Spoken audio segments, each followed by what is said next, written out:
Counselor, comforter, keeper,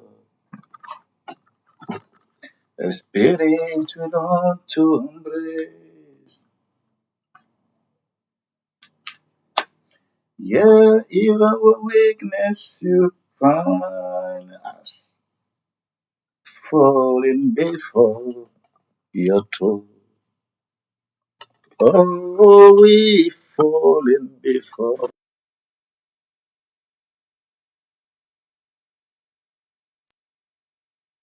the one that we pray is you're the one we adore. You give the healing and grace. Our hearts always hunger for.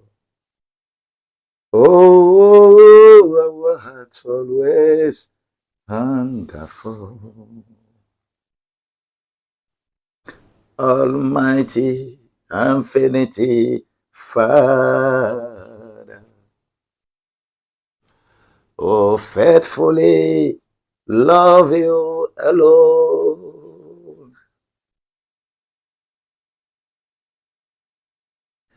Yeah, in our weakness, you find us falling before your throne. Oh, we falling before your throne. You are the one that we praise. You are the one we adore. You give the healing and grace. Our hearts always hunger for. Oh, our hearts always hunger for. Jesus. The family, the family, the family. Riches of the family. The family. The environment of the family. Before the war began, you were on his mind, and every tear you cried is precious in his mind. Because of his great love, he gave his holy son. Everything was done so you could call. Nothing you can do could make him love you more. And nothing that you've done could make him close the door. Because of his great love, he gave his holy son. Everything was done so you could come. Come to the Father, though your gift is small. Broken heart, broken life, he will take them all. The power of the word, the power of his blood. Everything was done so you could come. I say again, nothing you can do could make him love you more. And nothing that you've done could make him close the door. Because of his great love, he gave his only son. Everything was done so you could come. My sister, my brother, my son, my daughter, and all of you, come to the Father. Though your gift is small, broken heart, broken life, He will take them all. The power of the word, the power of His blood. Everything was done so you could go. The power of the word, the power of His blood. Everything was done so you could go. Père de gloire, je te dis merci pour ta gloire. Merci pour tout ce que tu fais. Merci pour ton élévation. Merci pour ta grandeur. Merci pour les inspirations, les révélations. Merci pour tes opérations. Merci parce que tu as déjà guéri une famille. Merci parce que tu as déjà élevé la voix sur une famille, tu l'as guéri.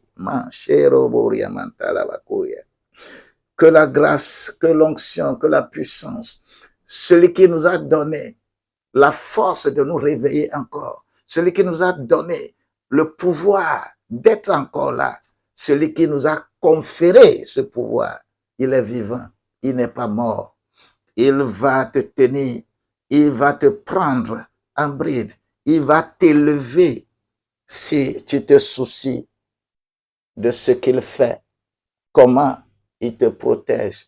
Viens à lui, viens à lui. Tous tes problèmes seront résolus. Viens à lui, donne-lui toute ta confiance. Donne-lui ton cœur. Ne donne pas ton cœur à quelqu'un. Et ce que lui, il veut, ce que tu veux que ça s'accomplisse dans ta vie, c'est ça qui va s'accomplir dans ta vie.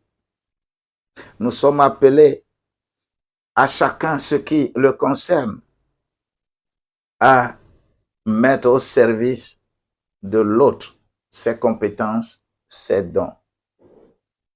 C'est ce que l'Éternel m'a dit, de venir mettre ses compétences à votre disposition pour que vous puissiez également vous inspirer. Vous en inspirer de tout ce que nous disons pour corriger votre famille. La prospérité de ta famille m'est chère. La cohésion de ta famille est chère pour moi. L'union. Être ensemble, c'est la première force. C'est pourquoi la première entreprise que Dieu a créée sur la terre, la première entreprise qui doit être prospère, c'est ta famille. Si ta famille va bien, la cohésion, tout va bien dedans. Si papa, maman, les enfants, tous ceux qui appartiennent à ce foyer, tous ceux-là sont unis et pensent de la même manière. C'est ta première entreprise. Et c'est quand cette entreprise prospère que toute activité, tout business que tu feras, ça va prospérer. Parce que le Seigneur va être avec toi. Au nom de Jésus-Christ. Je n'ai pas trop de choses à te dire, mais je dois continuer mes présentations parce que c'est très important que toi, tu sois ici. Ce n'est pas un hasard. Ce n'est pas un hasard. Moi, je prie fortement. Toute famille qui regorge des couacs, des divisions, je ne sais pas, des distances, jusqu'à aller même jusqu'au divorce. Les Touréababou. Non, Dieu est contre. Dieu est contre. Quel que soit l'élément qui est venu créer la zizanie, cet élément doit partir. Mais il faut que vous décidiez Vous avez tourné trop en rond. Ça doit finir. C'est pourquoi nous sommes sur le deuxième module de cette formation. Comment saisir les opportunités entrepreneuriales pour une famille. Je veux que chaque famille, à la fin de ce programme, que chacun puisse avoir une opportunité d'affaires. Créer la richesse pour la famille. Créer la richesse pour la famille. Créer richesse pour la famille. Vous en avez besoin. La famille souffre trop aujourd'hui, surtout les familles africaines. C'est pourquoi ce deuxième module, nous avions déjà fait la clé, les 7 clés qui nous permettent, spirituelles, pratiques, et qui nous permettent de faire quoi? De libérer les finances en famille. Maintenant, ce que nous faisons actuellement, il s'agit bien sûr de comment saisir les opportunités entrepreneuriales dans la famille pour que la famille soit autonome. Et saisir les opportunités entrepreneuriales, nous avons 8 points, c'est-à-dire 8 pistes à explorer. La première piste que nous avions déjà faite, c'est comprendre l'ADN de l'entrepreneur. Et lorsque tu comprends l'ADN de l'entrepreneur, tu sais comment, quel comportement les entrepreneurs ont. Ceux qui créent entreprise, quel comportement tu dois avoir pour créer entreprise et réussir. Il y a l'ADN de l'entrepreneur que Dieu lui-même nous avait déjà transmis. Dans Genèse 2, verset 15. Dieu nous a créé la première entreprise dans le jardin d'Éden et a déposé l'homme pour cultiver et garder. Et l'ADN, là, il nous a transmis ça dans Jean, le chapitre 6, verset 53. Celui qui ne mange pas la chair du Fils de l'homme et ne boit pas son sang, il ne peut pas se prévaloir d'avoir une vie. Je te communique cette vie au nom de Jésus-Christ. La deuxième chose que nous avions, la deuxième piste que nous avons explorée, il s'agit de création d'entreprise. C'est l'opportunité ou bien l'opportunisme qui paye. Comment arriver à identifier les opportunités d'affaires pour créer entreprise pour ta famille. Troisième outil ou troisième piste que nous avons explorée, c'est comprendre entreprendre en Afrique, surtout en Afrique francophone. Comment c'est difficile? Comment les choses sont? Comment les formalités sont? À la lumière des écrits spirituels, nous allons trouver les créneaux, même si c'est difficile, nous allons les brader. La quatrième chose, la quatrième piste que nous avons explorée, c'est comment cerner les meilleures idées dans une entreprise familiale. Puisque il faut avoir l'idée d'entreprise. Mais l'idée d'entreprise n'est pas seulement l'idée dans la tête, mais la conviction, la détermination, la foi qui te permet d'identifier une idée et de pouvoir l'exploiter. Comment le faire? Cette piste-là, c'est la piste 4, nous avons déjà exploré. La piste 5, c'était quoi? Les contraintes environnementales. Parce que lorsque tu veux créer une entreprise, il y a les contraintes qui sont là. Les contraintes juridiques, les contraintes administratives, plein. l'environnement même, l'environnement économique, l'environnement social, l'environnement écologique, tout ça là participe. Il y a des environnements qui peuvent ramer contre toi et il y a d'autres qui peuvent être facilement bradés. Comment nous allons nous comporter face? Comment cette contrainte-là, nous allons les analyser? Sixième et cinquième piste que nous avons explorée, c'était ces contraintes environnementales et que nous avons hier exploré le tout. Et je demande de façon attentive, prenez le courage, suivez. J'ai déjà envoyé les deux pistes que nous allons explorer aujourd'hui dans le groupe WhatsApp. Tu peux prendre et suivre. Aujourd'hui, nous allons présenter le comportement des époux. Comportement des époux face aux contraintes. Quand vous êtes époux, épouse, les défis sont là. Les problèmes sont là dans le couple. Alors que vous devez être un. Vous devez être unis pour créer quelque chose. Mais il y a les couacs.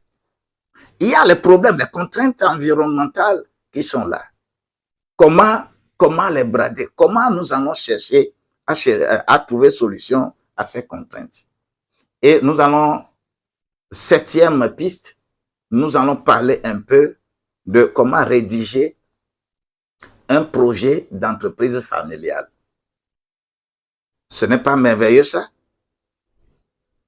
Ce n'est pas merveilleux? Lorsque si tu es ici, je voudrais que tu prennes position, tu prennes ton calepin et tu notes ce que tu as noté te sert plus que ce que tu as écouté. Parce qu'il y a des gens, lorsque nous sommes en atelier physique, on pourra également vous apprendre et identifier les gens qui apprennent en écoutant. Il y a des gens qui apprennent en faisant. Il y a des gens qui apprennent en regardant. Il y a des gens qui apprennent de plusieurs manières. Comment toi tu apprends?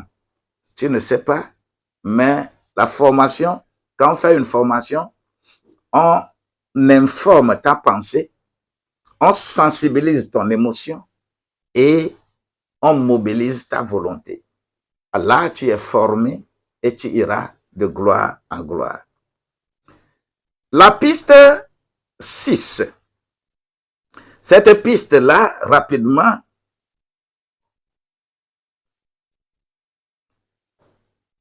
tu es où? OK. La piste 6. Il s'agit bien sûr de comportement des époux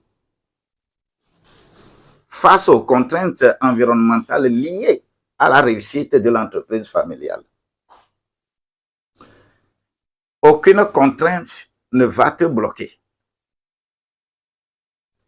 Tu vas les brader au nom de Jésus-Christ. Vous voyez un peu l'image là qui est derrière moi? Moi, je ose tout, partout, partout, partout. Qui regarde l'image et qui peut me faire petit commentaire dans dans les commentaires. Il s'agit de quoi là-bas? Observez bien. Arrête de scroller, de pas. Regardez bien l'image qui est derrière moi. Il y a quoi? C'est quoi? Il y a derrière moi l'image qui est. Qu'est-ce que vous voyez? C'est quoi? Il y a derrière moi l'image qui est. Qui voit quelque chose pour l'image que j'ai derrière moi?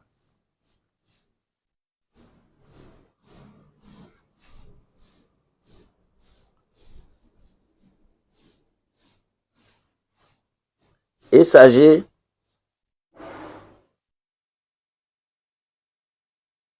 Il s'agit d'un couple. On peut simuler que c'est un couple. Mais observez très bien. On peut simuler que c'est un couple. Il faut simuler ça. Ils sont où?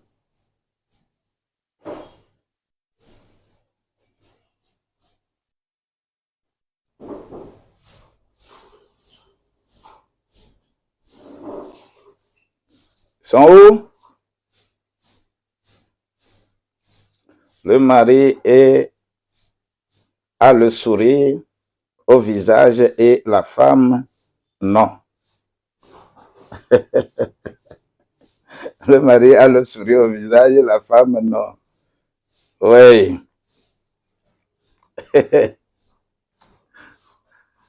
Je veux tout simplement voir illustrer. Effectivement, il y a la photo, il y a encore quelqu'un. C'est deux personnes derrière. Deux personnes derrière. Regardez bien.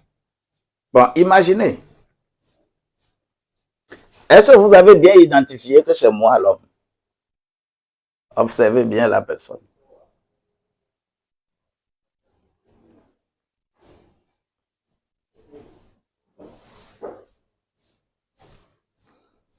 La photo n'est pas très bien claire, mais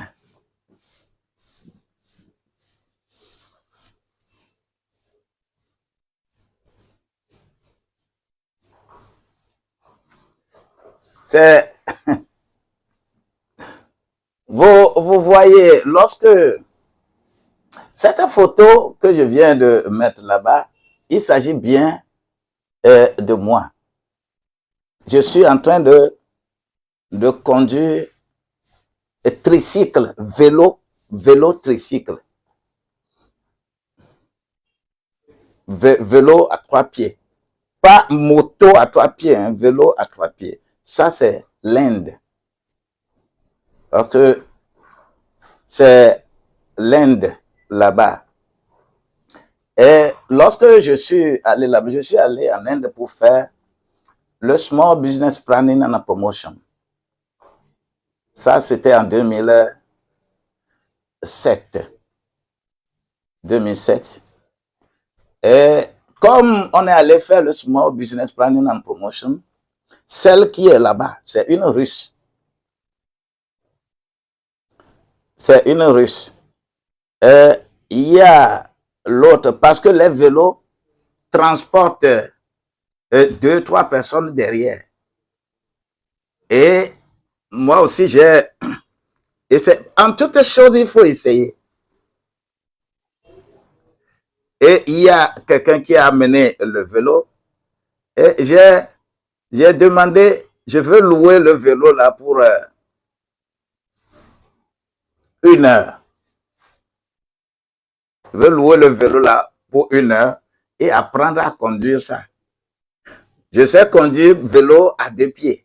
Mais vélo à 3 pieds là, j'ai jamais conduit ça. Puisqu'il n'y a pas ça au Togo, comme ça. Et c'est là-bas en Inde. Et il m'a loué. Il m'a loué le vélo. C'était combien? Je lui avais donné 10 roupies. 10 roupies. 10 roupies. Bon, dans le temps là, 1 roupie, ça fait 11 francs. Hein. 11 francs. Il faut calculer. Et j'ai pris le vélo là. Et j'ai conduit, j'ai fait simulation. Les gens qui... Nous sommes tous des étudiants venus. Donc, j'ai pris les étudiants. Celle-là, elle est russe, l'autre est de la Tanzanie. Et je les ai pris. Et les camarades se moquaient de moi. Oh, Boniface, you are testing everything. Yes, I have to test everything. On a besoin d'être curieux. On a besoin d'être entrepreneur. On ne regarde pas les choses comme on veut, mais on regarde les choses comme on peut. L'entrepreneuriat, c'est comme ça, il faut oser partout. Donc, j'ai fait simulation et j'ai pris les gens et ils m'ont demandé, il y a même, je ne sais même pas là où j'ai laissé cette vidéo-là, où j'ai conduit tricycle là en Inde et que je prends et je les transporte et je reviens. Et je leur ai dit que si quelqu'un monte, je dis que, 20 roupies, 20 roupies, 20 roupies. Et tout juste pour annoncer le fait que l'entrepreneuriat, c'est oser partout. Partout où tu vas, on a à oser. La grâce de Dieu va être avec nous. Mais lorsque vous voulez, dans la famille, entreprendre, ce que l'autre fait, l'autre doit l'approuver. Mais malheureusement, il y a ce qu'on appelle les contraintes environnementales qui peuvent venir créer problème à votre entreprise. Je veux tout simplement dire pour cette piste, la piste, comment le comportement des époux face aux contraintes environnementales liées à la réussite de l'entreprise. L'entreprise doit réussir. D'abord, je dois savoir que l'entreprise familiale n'est pas une entité abstraite. Ce n'est pas une activité imaginaire. C'est des choses que vous devez savoir que ce n'est pas abstrait. Donc, quand quelqu'un est en train de faire des choses abstraites, ça va créer nécessairement de problèmes. Quand l'environnement externe se durcit tous les jours, aujourd'hui là, c'est plus compliqué. L'environnement, aïe aïe aïe, c'est difficile. Nous allons voir un peu les éléments de cet environnement-là. Quand on parle de crise économique, si la famille est effectivement soudée, une crise économique est une opportunité de réussite pour la famille. Une crise économique est une opportunité pour la famille à réussir. Lorsqu'il y a les instabilités juridiques, c'est un environnement. Lorsqu'il y a les pressions sociales, c'est un environnement. Parce que tu es là, la famille est là, peut-être vous trouvez un peu à manger et les autres tournent autour. Et si tu n'es pas là, eux ne peuvent pas manger. C'est des pressions sociales. Lorsque vous avez des comportements individuels, on ne reste pas dans la famille pour faire des choses solitaires parce qu'il n'y a pas quelqu'un qui va réussir sans l'autre. L'environnement là aussi gêne. Lorsqu'on a des adversités, les adversités varient. Quelqu'un peut avoir ami dehors qui vient dans la famille et l'autre ne veut pas. Belle famille est là. Les frères, les soeurs, les cousins, les oncles sont là. Tout ça là s'appelle environnement. Ce sont des contraintes environnementales que la famille doit chercher à gérer. Mais comment faire pour ne pas être en discorde quand tu t'es marié quelque part ou bien tu as épousé une femme? Aïe, aïe, aïe. Sache-le que c'est la famille que tu as épousée. En Afrique, c'est ça. Comment nous allons arriver à brader ces contraintes environnementales? La première chose que j'ai répertoriée ici, c'est l'union dans l'épreuve. Lorsqu'on est unis dans l'épreuve, le levier des couples entrepreneurs est ébranlé. lorsque les épreuves viennent, sachez-le que ces trois choses viendront toujours sur tout individu. Il y a les tentations, il y a les épreuves et il y a les persécutions. C'est par degré que cela vient. Il y a certaines choses, ça ne peut pas arriver sur toi, mais ça va arriver sur d'autres. Les épreuves auxquelles moi je fais face, lorsque ces épreuves viennent sur quelqu'un ici, là, il ne va plus exister. Ce qui fait que le charognard a la tête rasée, lorsque ça fait le coq aura la tête brisée. Mais la capacité de la famille, du couple, est quelque chose de très important. Il est écrit dans Ecclésiaste 4, verset 9, que 2 valent mieux que 1. Nous savons ça. Lorsque nous faisons les mariages, on en parle. Mais la pratique, lorsque nous arrivons dans le foyer, la pratique devient difficile. Et c'est compliqué. Lorsque le Coran dit, dans Sourate 2, verset 187, elles sont un vêtement pour vous. Le Coran sait que c'est la polygamie. Dans le Coran, on sait que c'est pourquoi on les appelle, elles sont un vêtement pour l'homme.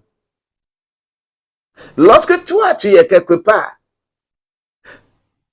femme, tu n'es pas vêtement pour ton homme, c'est difficile. Mais pour la Bible, c'est une couronne pour l'homme.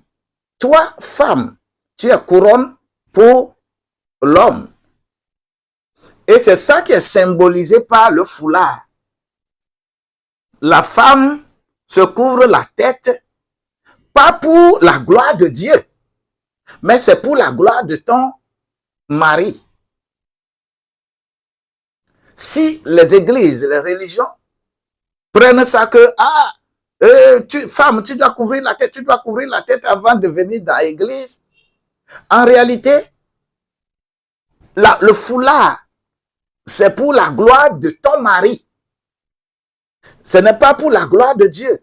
C'est pourquoi le mari, lui, il ne doit pas se couvrir la tête avant d'adorer, parce que c'est Christ qui est sa couronne.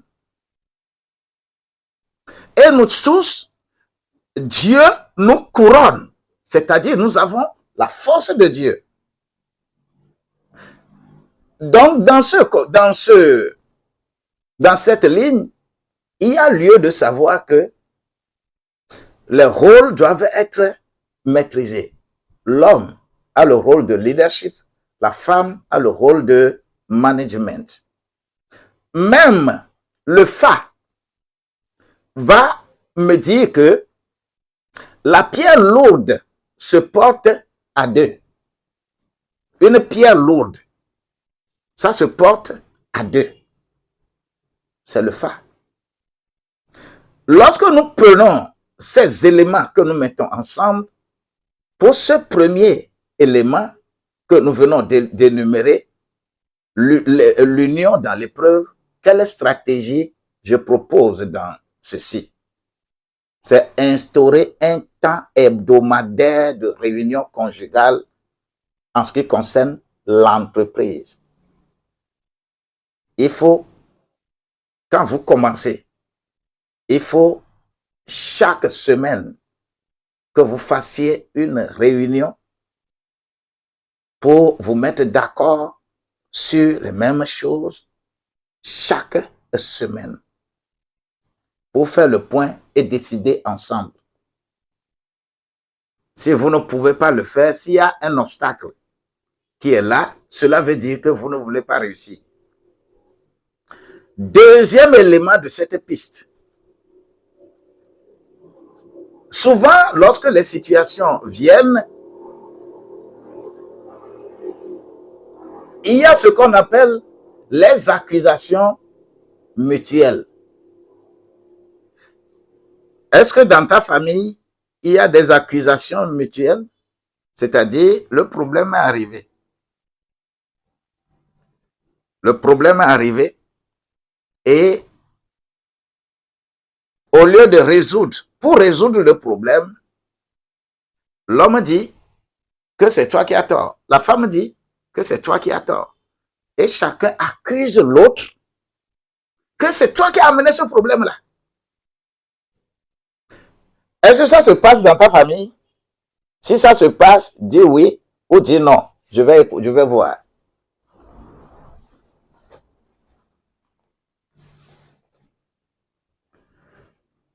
Est-ce qu'il y a des accusations mutuelles dans ta famille?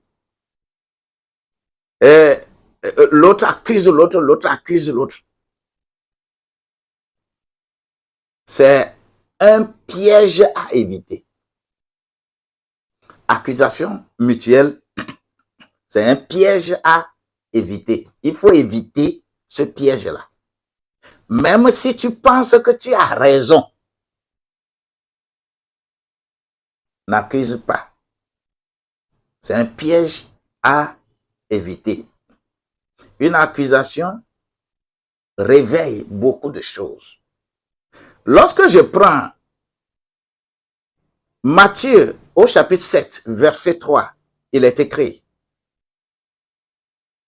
pourquoi vois-tu la paille sur l'œil de ton frère? Pourquoi? Des gens ont des poutres sur leur œil, mais ils dénoncent la paille qui est sur l'œil de l'autre. Faut pas accuser. Je vous en prie. Alors, dans cette stratégie, il faut remplacer les accusations par l'analyse effective du pardon mutuel. Nous devons nous pardonner tous les jours. Le grand pardon, c'est Jésus. Le grand pardon est là. Pardonnez-vous. Acceptez l'échec comme une école de croissance.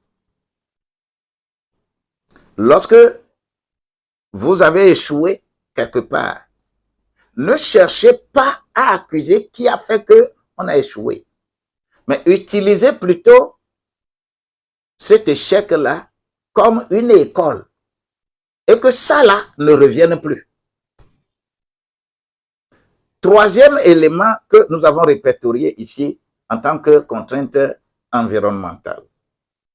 Le retrait effectif, le retrait affectif plutôt, et indifférence. Un cancer lent. C'est un cancer lent. Si dénoncer ou accuser devient un piège à éviter, se résilier parce qu'il y a des gens aussi, tu fais, bon, il ne dit plus rien, il est indifférent, il te regarde, il ne dit rien, il s'en fout. Ça se passe chez toi, ça ne se passe pas chez toi. Si je le dis encore maintenant là, il va faire ceci, il va faire cela, il va faire cela. Moi, je me tais, je ne dis plus rien. Ça se passe chez toi ou ça ne se passe pas?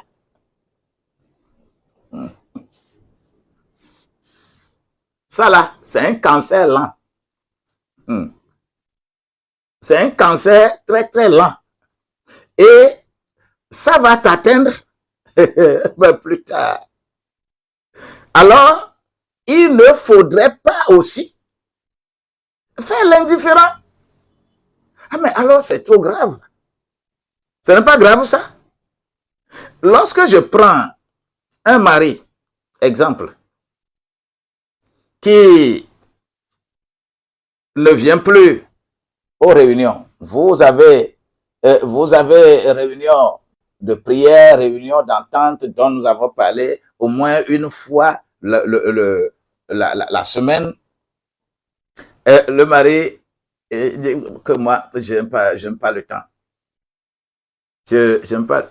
Ce n'est pas qu'il n'a pas le temps, c'est qu'il dit quelque chose, il n'a pas solution. il ne peut pas encore venir t'asseoir là-bas pour en parler. Parler encore de quoi? Mais il faut savoir que c'est un cancer lent et ça va gangréner la famille. Ici, le Coran enseigne quelque chose. Il dit, et comportez-vous normalement envers elle. Ça, c'est l'homme. On te donne l'ordre lorsque ça crée un problème. Parce que le Coran, dans son développement, dans Surat Nisa, Surat 4, verset 19, le Coran considère que c'est la femme qui crée le problème et l'homme est indifférent. Et le Coran dit que non, va normalement vers elle. Il faut régler ce problème. Ne sois pas indifférent. Alors, quelle stratégie j'ai proposé ici? Cette stratégie, c'est réactiver le commandement 12, valoriser. Rappelez-vous de quand vous vous étiez rencontrés pour la première fois. Hein. Il faut réallumer cette flamme-là chaque fois que quelque chose comme ça arrive. On en a besoin. Le quatrième point que j'ai répertorié ici, il s'agit de la peur du risque. C'est-à-dire, entreprendre, c'est prendre risque. C'est un environnement. Entreprendre, c'est prendre risque. Qui ne risque rien, n'a rien. Mais lorsque, parmi vous deux, l'un a trop peur de risque, ne veut pas prendre de risque, cela, c'est un frein au moteur. Toi, tu ne veux pas prendre risque. Vous savez comment, lorsque vous conduisez votre moto ou vous conduisez votre voiture, vous appuyez fortement sur embrayage et vous gazez très fort. Ça va faire quoi?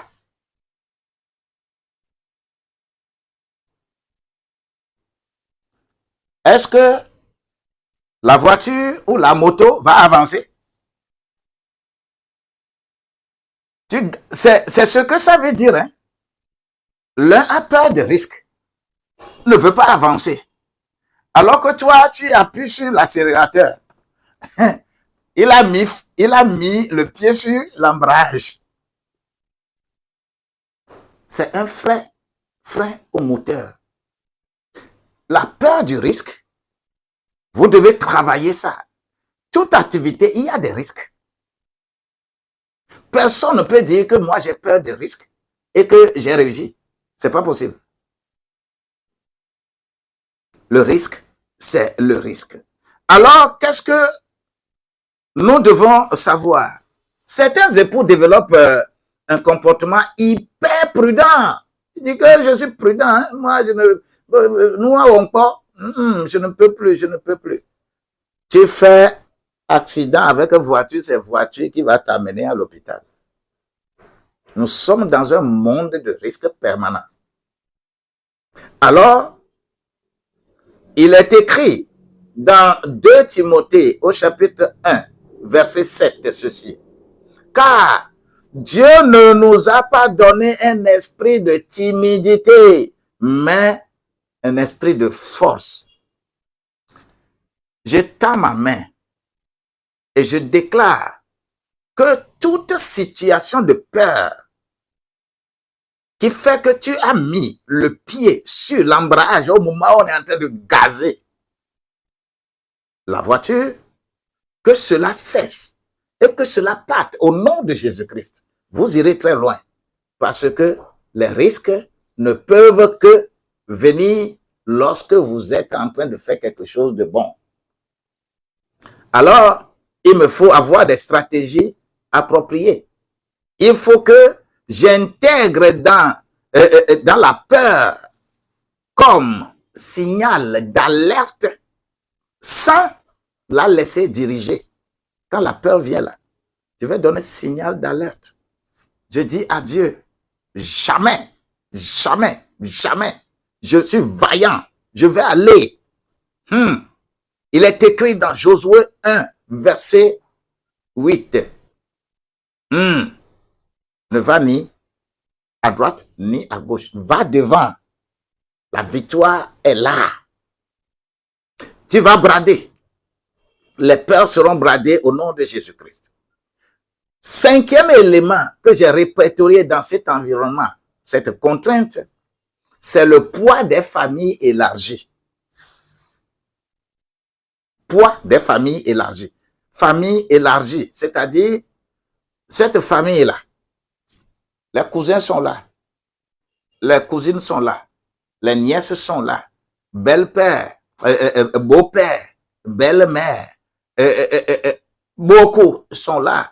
Parce que on regarde que c'est ta famille-là qui est la famille standard pour nous et d'autres vont vous considérer comme leur banquier, leur truc.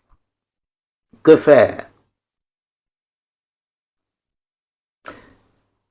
Alors que c'est une entreprise familiale que vous voulez créer. Le Fa dit que celui qui laisse les palabres d'autrui détruira sa maison.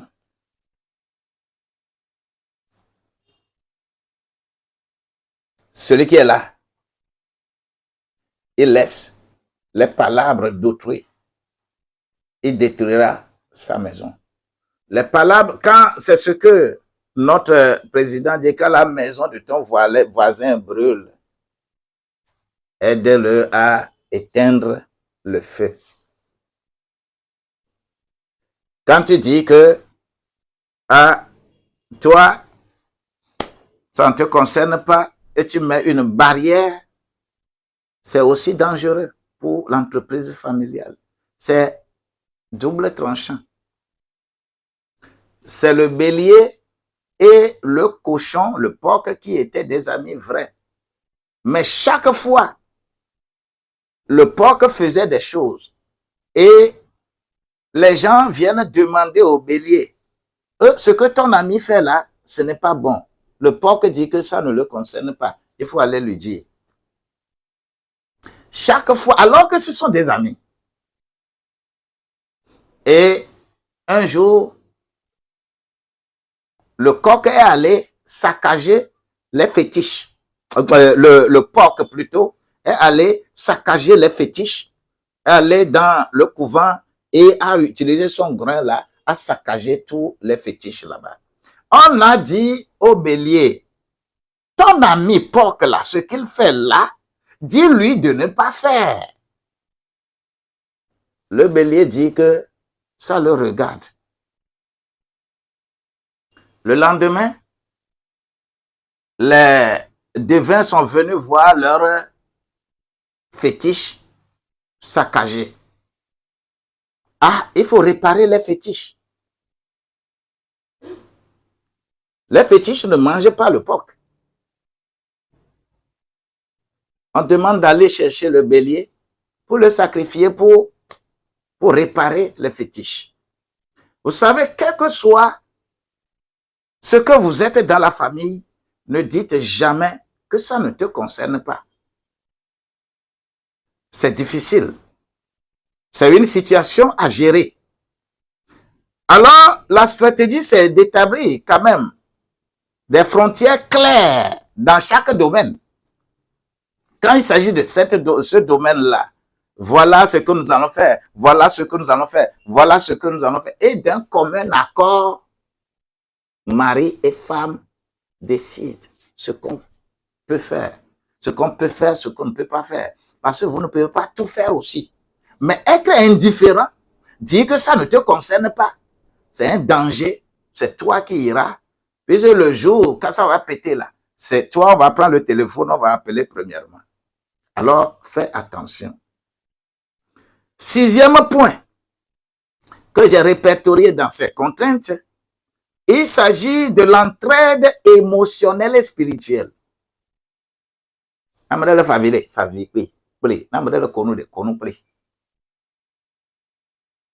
On en a besoin. Parce que on a besoin de s'encourager dans les contraintes. On n'a pas besoin de créer des couacs. On a besoin de s'entraider. On a besoin de s'encourager. Quand l'autre est faible, toi, tu le renforces. Être deux, c'est mieux que d'être un. Un mot d'encouragement doit sortir de ta bouche. Il est écrit dans Galates 6, verset 2, Galates 6, verset 2, portez les fardeaux les uns les autres. Portez les fardeaux les uns les autres. Vous devez porter les fardeaux les uns les autres. Ce n'est pas quand c'est intéressant, ce n'est pas quand tu peux manger, ce n'est pas quand tu peux profiter qu'il faut être là. Non, il faut de part et d'autre supporter vos fardeaux. Le point 7 pour cette contrainte environnementale, j'ai répertorié ici la vision partagée comme boussole. Parce que vous vous étiez mis ensemble et vous avez dit que nous allons ici, nous voulons créer entreprise comme ça. Et vous avez créé. Il faut que cette vision-là brûle chaque fois. Puisque un couple qui rêve d'autonomiser ses enfants crée un emploi. Crée un emploi local.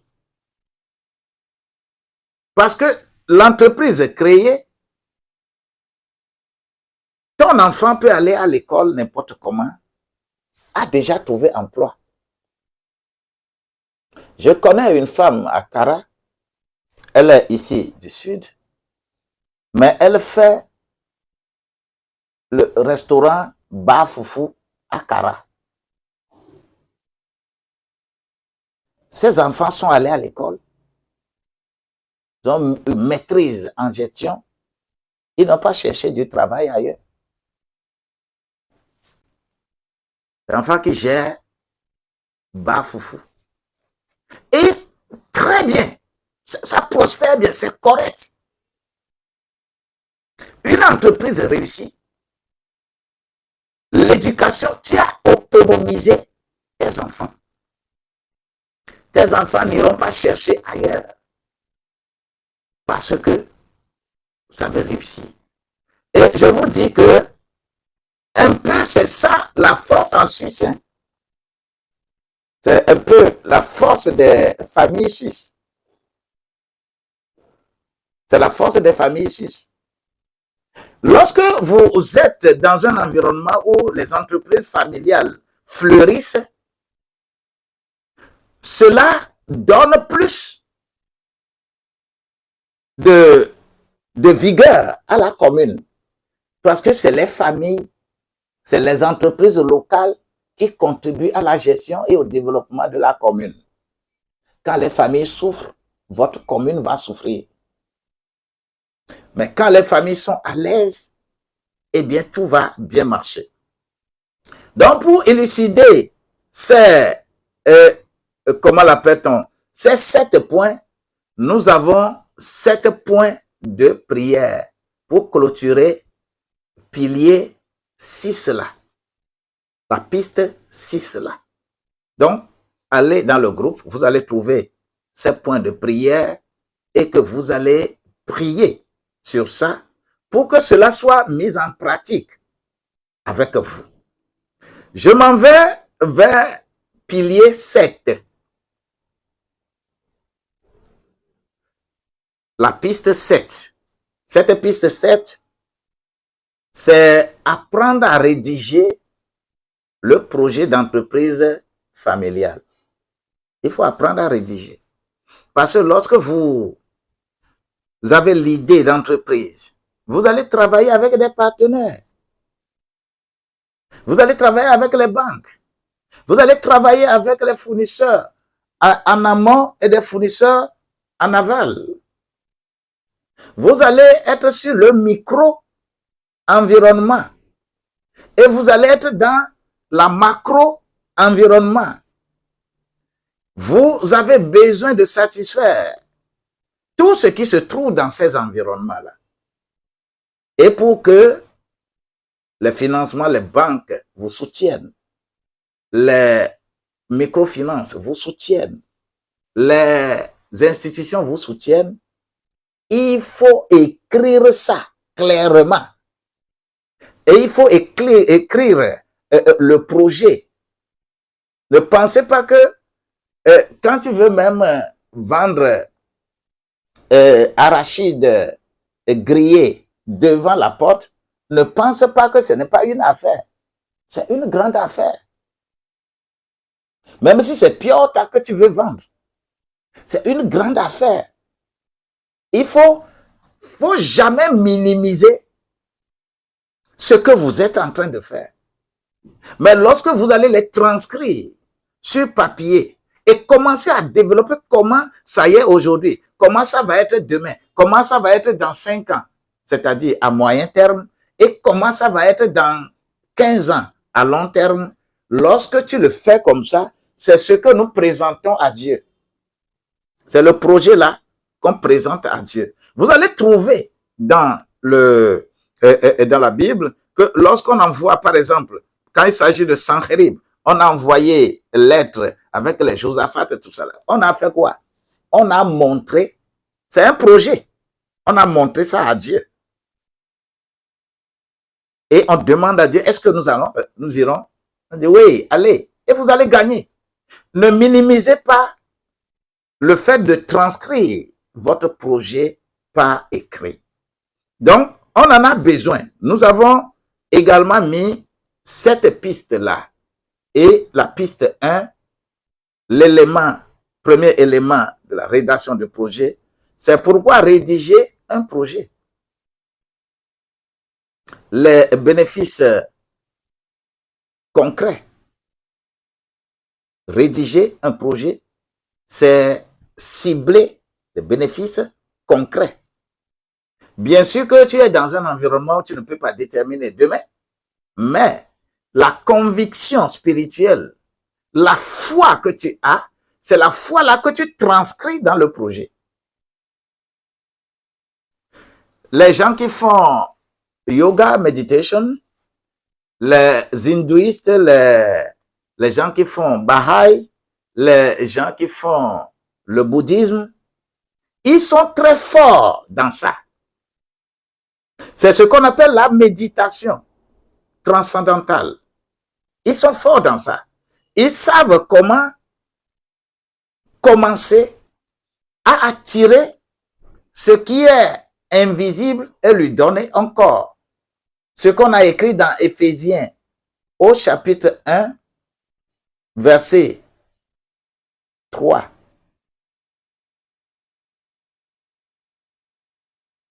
La grâce de Dieu doit nous accompagner. Donc, un projet rédigé clarifie l'objectif. L'objectif pour lequel vous faites vous créez votre entreprise. Ça fixe les étapes. Ça fixe les ressources à utiliser. Les ressources nécessaires, visibles comme invisibles. Ça va les répertorier. C'est pourquoi le projet doit servir de conviction. C'est l'élément que tu tiens en main. C'est la seconde partie de la définition de la foi.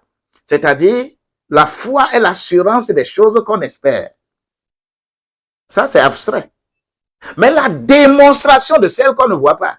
Je démontre dans le projet, dans ce que j'ai écrit, je démontre que j'ai déjà ça, alors que la chose n'est pas dans ma main. Et Dieu intervient. Habakkuk dit, Habakkuk 2:2, écrit, même si ça ne s'accomplit pas, attends, ça va s'accomplir. Le fa dit, on ne fait pas la chasse sans la carte de la forêt. Tu vois ce que le fa dit? On ne fait pas la chasse sans connaître la carte de la forêt. Tu veux aller à la chasse, tu ne connais pas bien la forêt. Comment tu peux? Comment tu peux savoir où se trouvent les animaux? Même tu veux aller pêcher. Comment tu peux savoir où se trouvent les poissons si tu ne connais pas les coins et les requins? On ne va pas à la chasse sans connaître la carte de la forêt. C'est le phare qui le dit. Lorsque je prends le Coran dit que et tiens conseil avec eux sur les affaires, c'est-à-dire les gens que vous, la famille, tu dois tenir conseil avec la famille. Puis, lorsque tu les as décidés, place la confiance en Dieu. On tient conseil, on met les choses ensemble, on écrit le projet ensemble et on confie ça à Dieu. Ça, c'est Sourate 3, verset 159. Toi, tu veux faire entreprise, mais tu ne connais pas ce que c'est. Bien-aimé, tu as besoin de rédiger projet. Le deuxième élément de la rédaction du projet, c'est que doit contenir ce projet-là? Ce que je veux rédiger. Que doit contenir ce projet? Un bon projet d'entreprise, de famille. Il y a des points. Vous allez les voir dans ce que j'ai envoyé.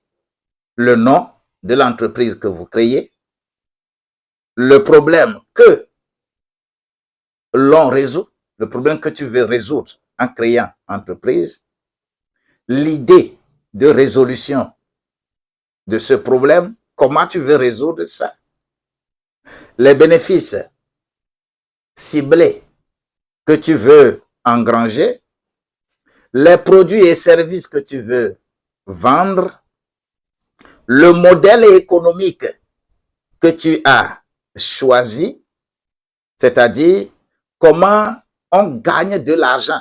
C'est un modèle économique. Le rôle de chaque conjoint, vous mettez ça dedans. Les valeurs spirituelles et sociales que vous avez, vous mettez ça dedans. Le budget de démarrage, vous déterminez ça ensemble. Et les risques envisagés, vous devez avoir la cartographie des risques parce que ce que vous voulez entreprendre, il y a risque dedans. Vous devez montrer que vous maîtrisez ces risques pour que la banque ne trouve pas d'alibi pour ne pas vous donner de l'argent. Alors, l'outil pratique de ce projet, il y a un projet, comment l'appelle-t-on, business plan. C'est ce qu'on appelle business plan. Et ce que nous utilisons communément, c'est Habakkuk 2, verset 2.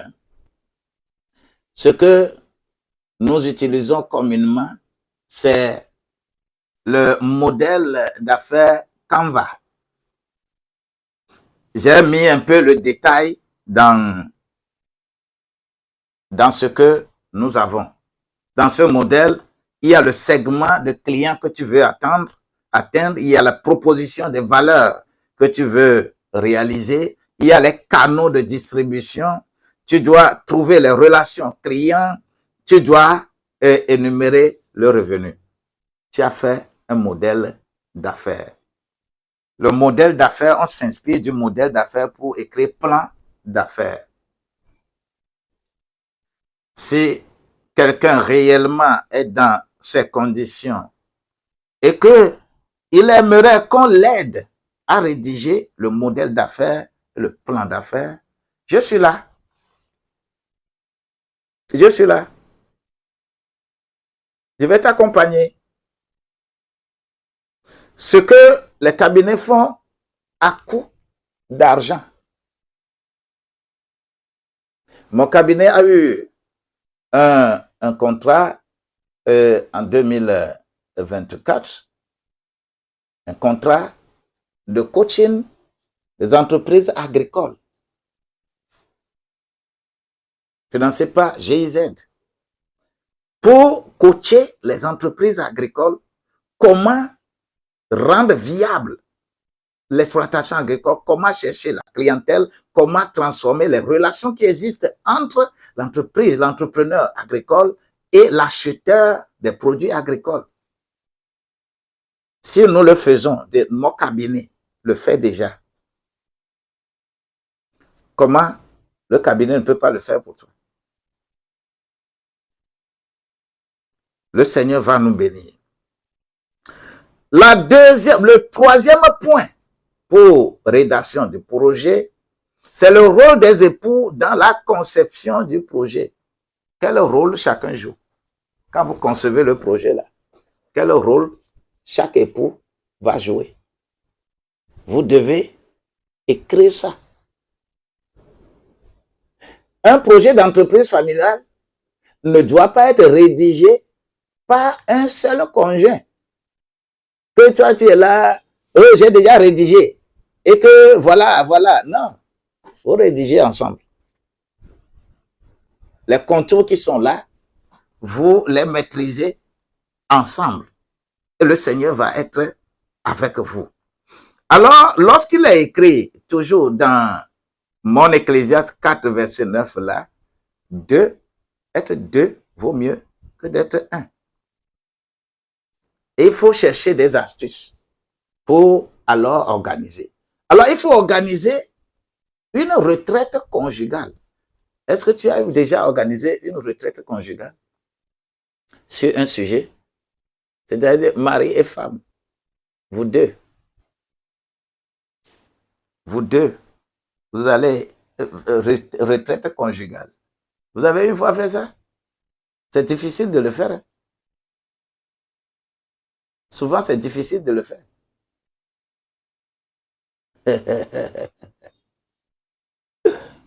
Aïe, aïe, aïe. Que la grâce de Dieu vous soit multipliée. Et c'est intéressant lorsque on peut faire retraite conjugale autour du projet. C'est là que vous allez rédiger. Parce que vous avez la tête tranquille. Et vous rédigez ça. Et vous intégrez le tout. Le point 4 de cette piste de rédaction de projet, c'est intégrer les dimensions spirituelles et communautaires. Lorsque vous rédigez le projet, intégrez en même temps les dimensions spirituelles, communautaires.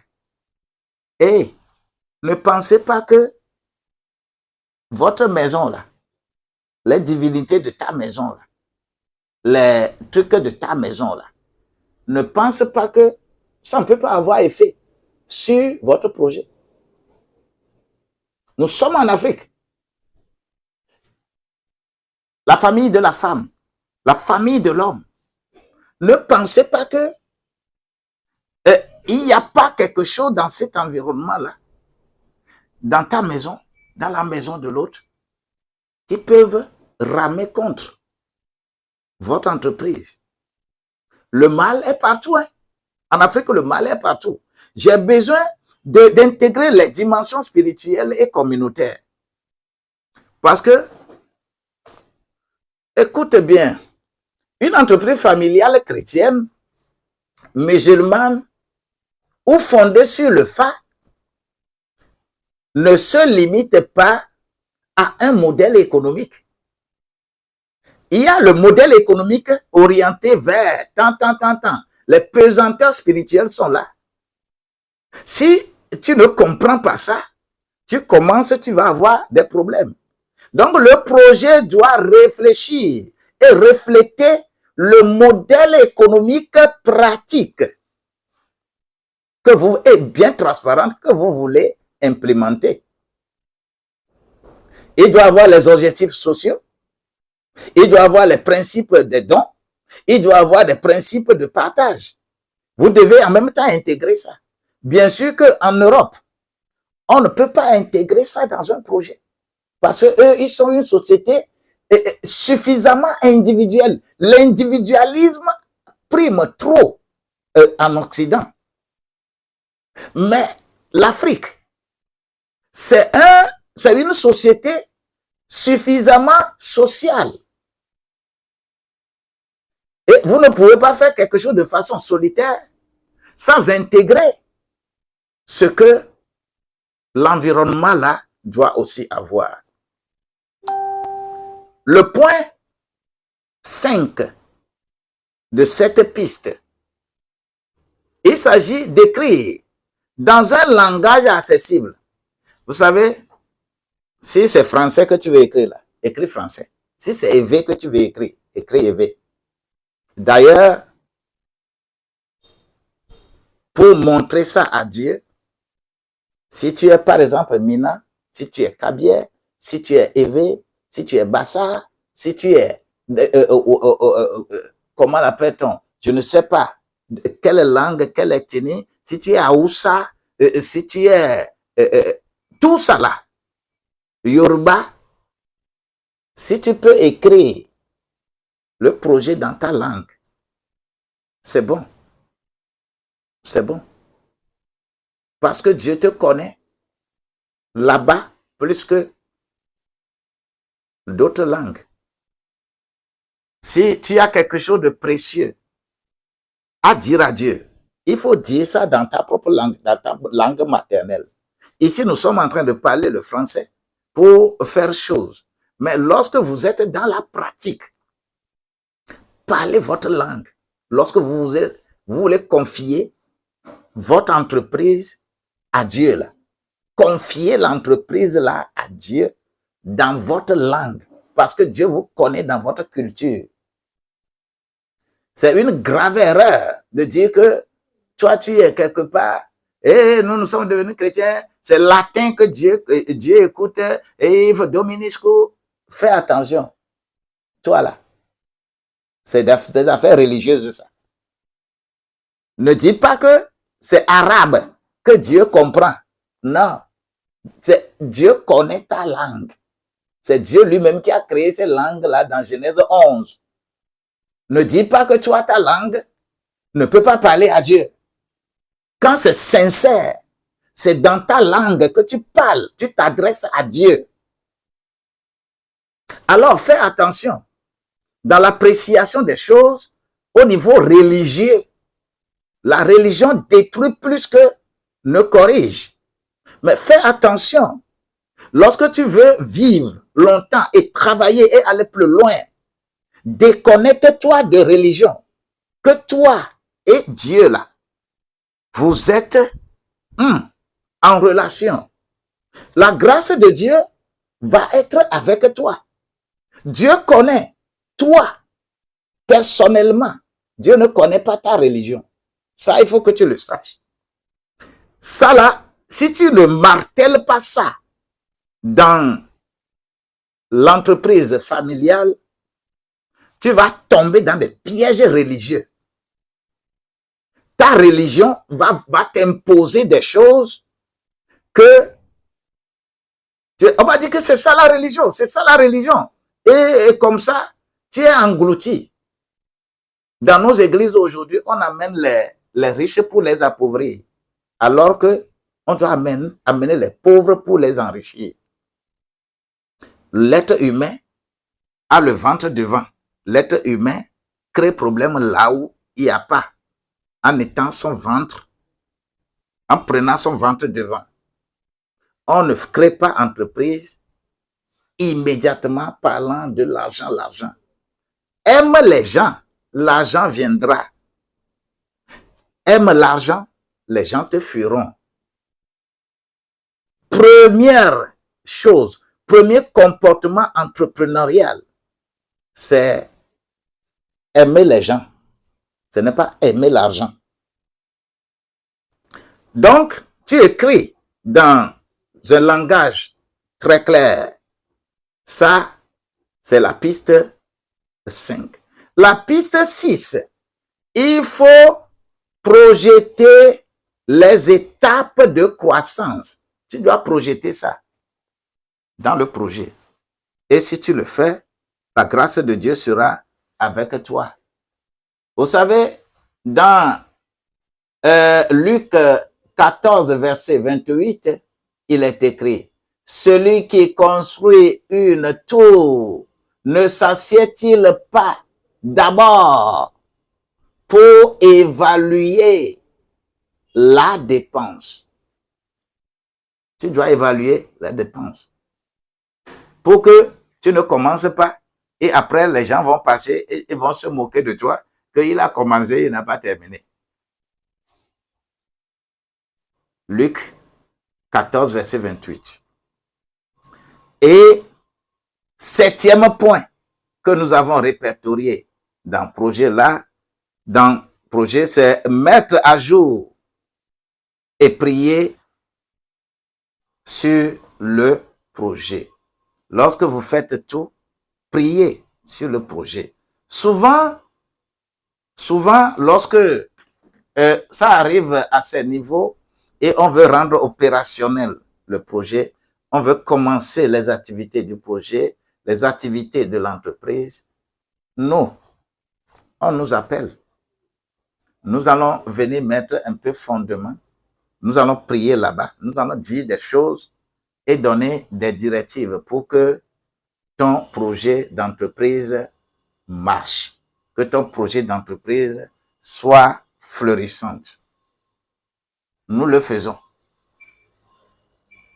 Si les gens du monde s'en vont voir les devins, ils viennent enterrer quelque chose là-bas. Nous, on ne vient pas pour enterrer.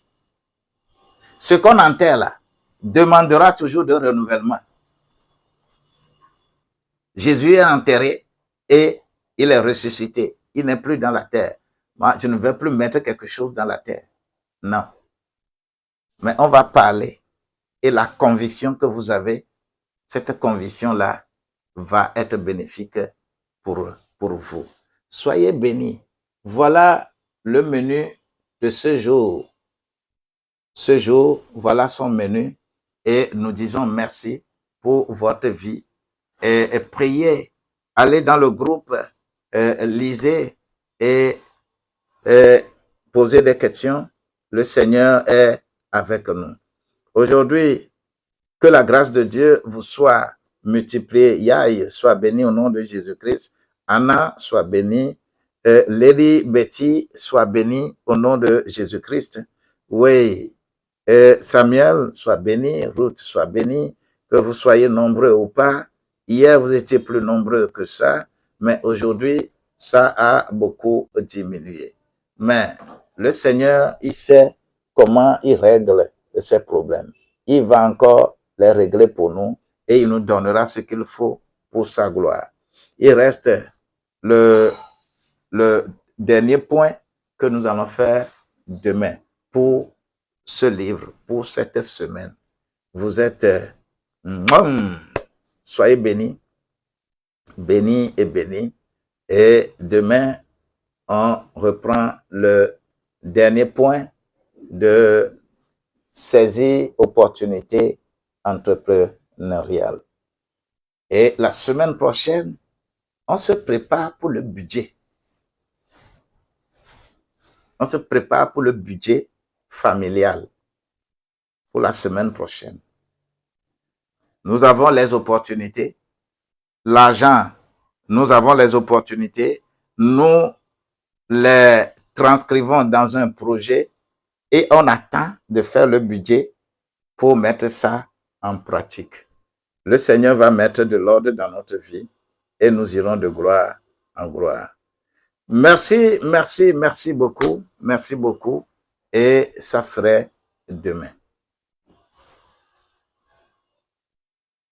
Avec ça, quand la vidéo là, ça va sur YouTube. Hein. Quand vous allez sur YouTube, vous allez trouver l'intégralité de ces vidéos. Vous allez trouver l'intégralité de ces vidéos sur YouTube. Que Dieu vous bénisse.